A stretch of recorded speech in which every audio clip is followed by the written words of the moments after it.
नमस्ते एवरीवन। आज मैं आपको अपनी इंग्लिश स्ट्रेटजी बताऊंगी कि मैं इंग्लिश के लिए क्या फ़ॉलो करती हूँ।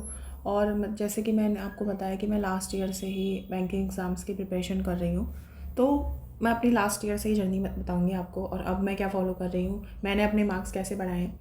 तो अगर मैं स्टार्ट करूँ तो देखो, इंग्लिश में क्या है ना कि मेरे भी पहले बहुत कम मार्क्स आते थे स्टार्टिंग में, और एक्यूरेसी बहुत डाउन जाती है इंग्लिश में अगर आपको रूल्स और कॉन्सेप्ट्स नहीं पता हो अगर इंग्लिश में उसके ग्रामर के।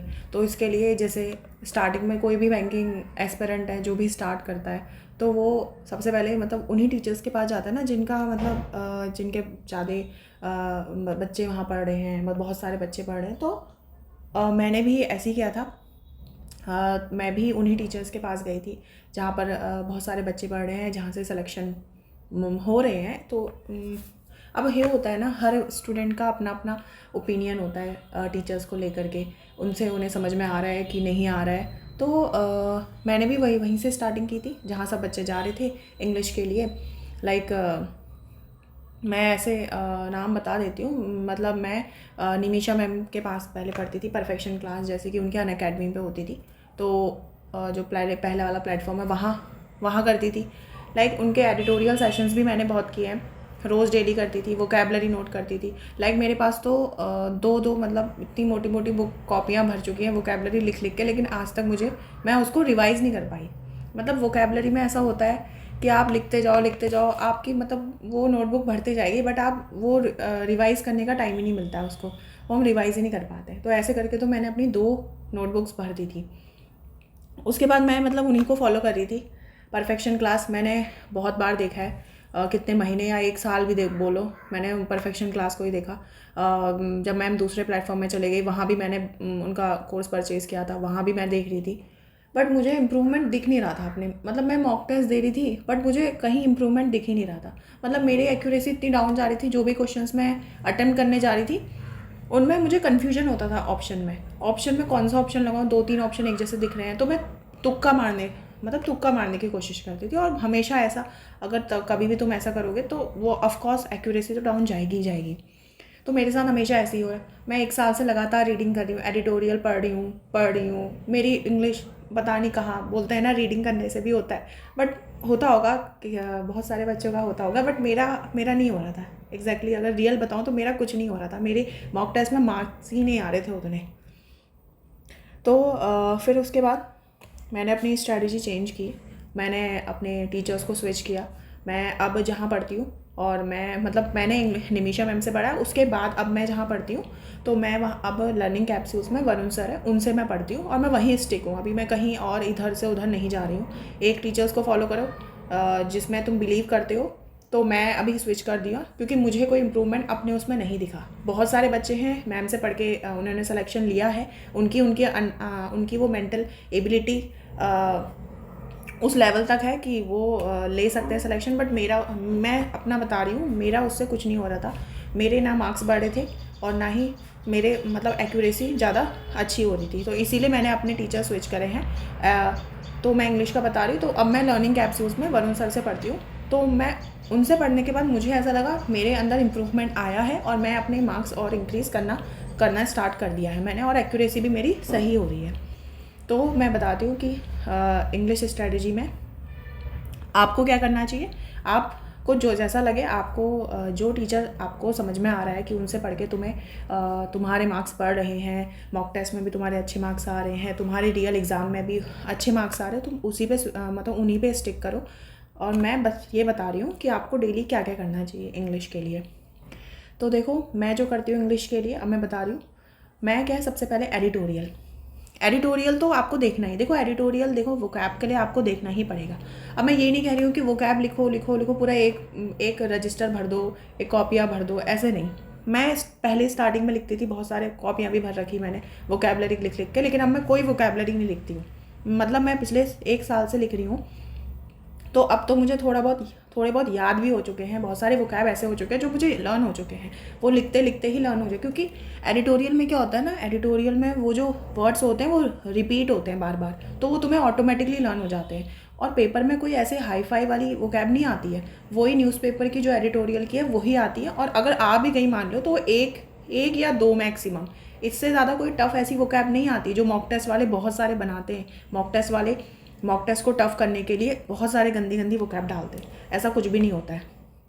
तो एडिटोरियल तो आपको डेली बेसिस पर पढ़ना है, उसके जो वर्ड्स आ रहे हैं वोकैब वो लर्न करने की कोशिश करनी है।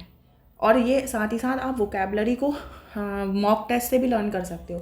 मॉक टेस्ट जब आप देते हो किसी भी प्लेटफॉर्म का, तो उसमें मैं ये नहीं बोल रही कोई टफ़ वाला मॉक दो, जैसे कि मैं बोलूँगी नहीं कि कौन से, जैसे गाइडली सोच लो। गाइडली में जो वो लोग इंग्लिश का मॉक टेस्ट बनाते हैं, कभी कभी इंग्लिश में क्या होता है, वो ऐसी इतनी वोकैब टफ़ कर देते हैं कि वो सॉल्व ही नहीं हो पाती है, मतलब वो उनके हमें आते ही नहीं आंसर। और प्लेटफॉर्म के भी बहुत सारे प्लेटफॉर्म जहाँ पर डिफ़िकल्ट मॉक को बनाते कैसे, डिफ़िकल्ट मॉक टफ वोकैब डाल दो उसमें और ऑप्शन भी ऐसे डाल दो कि समझ ही नहीं आए, तो वो डिफ़िकल्ट मॉक बन जाता है। तो मैं ये बोल रही हूँ कि जो एडिटोरियल में आ रहे हैं वोकैब, उन पर आप ज़्यादा फोकस करो, उनको ज़्यादा लर्न करने की कोशिश करो, और आपने जो मॉक टेस्ट दिया उसमें जो वोकैब आ रही है उनको भी लर्न करो साथ ही साथ।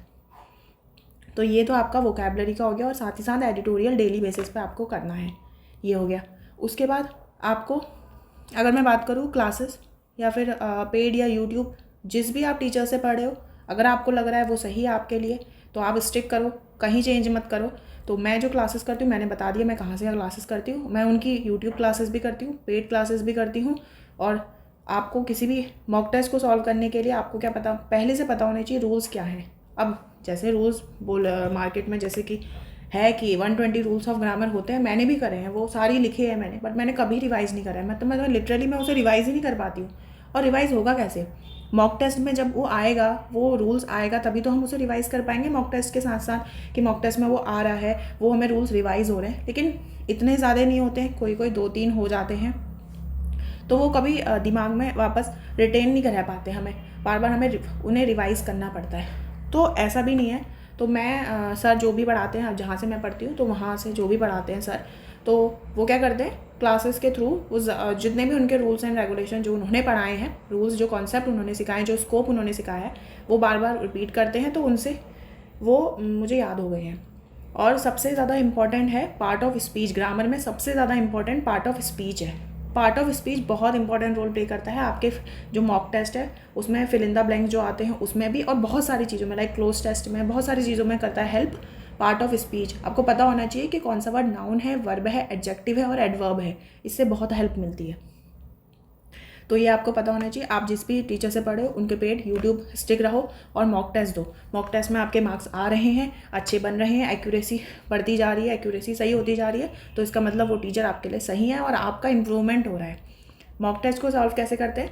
मॉक टेस्ट को सॉल्व करने का आपके पास ऑप्शन एलिमिनेशन मेथड भी होना चाहिए। बहुत सारे ऑप्शंस होते हैं जो इस मेथड से, बहुत सारे क्वेश्चंस ऐसे होते हैं जो आप ऑप्शन एलिमिनेशन से कर सकते हो। ऑप्शन एलिमिनेशन एक तरीका है। उसके बाद आपको कितने मॉक टेस्ट देने चाहिए? देखो, एक दिन में एक सेक्शनल दो मॉक टेस्ट, इंग्लिश का तो रोज़ दो, इंग्लिश का सेक्शनल मॉक टेस्ट रोज़ दो, इससे आपकी इंग्लिश और इम्प्रूवमेंट होगी, आपको कॉन्फिडेंस आएगा अपने उसमें। एक देना है सेक्शनल दो, और अगर किसी दिन फुल लगा रहे हो तो फुल में तो उसी में आ जाएगा, लेकिन वैसे सेक्शनल आपको रोज़ देने हैं। आपको एक्यूरेसी पे बहुत ज़्यादा ध्यान देना है।